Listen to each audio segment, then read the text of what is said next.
lang yung mag-okay. Pero bala, okay. basta,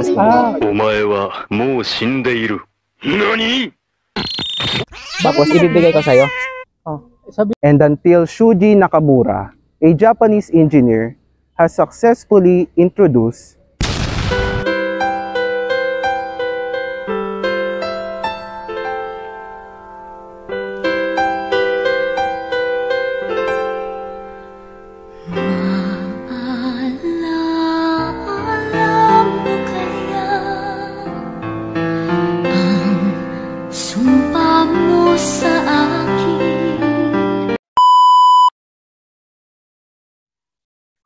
Uy, sitin yun na. Kanina pa uwian na. Ginagawa niyo dito. Nandito pa yan. Babes! Nangyari? Ginagawa mo dito. ba't di pa kayo nauwi? May ginawa pa kami. Napundihan kasi ako ng headlight. Yes, sir. Nakaano pa kasi ako, naka-incandescent light pa ako. Di ba nga, ang tagal na namin sinasabi na magpalit ka na sa LED. Huh? LED? Yazay, ano yung LED? Ano nga ba ang LED?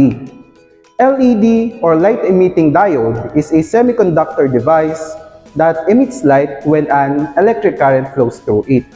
Pero yun na ba yun? Hindi. There are two possible electron flows, ang reverse bias at ang forward bias. Ang reverse bias ay nangyayari kapag ang positive voltage ay connected sa cathode ng LED, then ang negative voltage naman ay connected sa anode nito.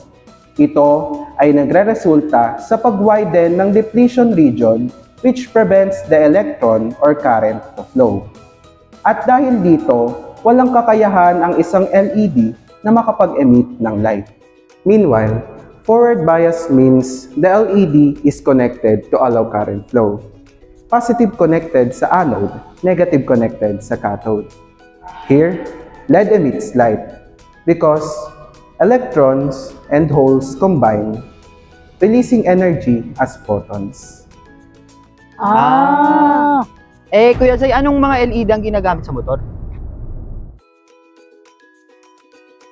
There are common types of LEDs: high-powered LEDs, miniature LEDs, filament LEDs, and pixel LEDs.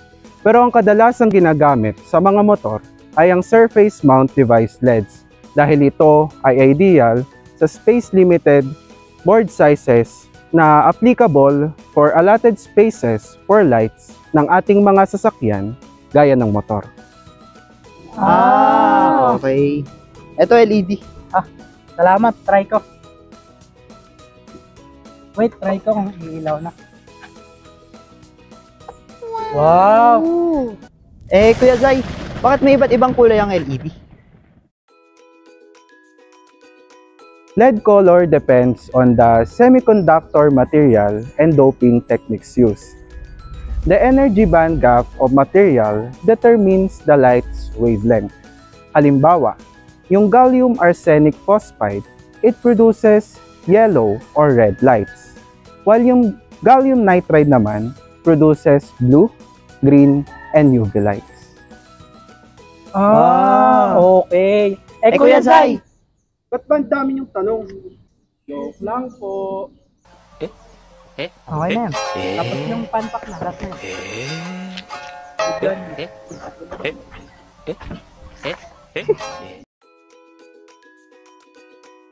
Alam nyo ba, the first LED that is visible in light spectrum was invented by an American engineer named Nick Holonyak Jr.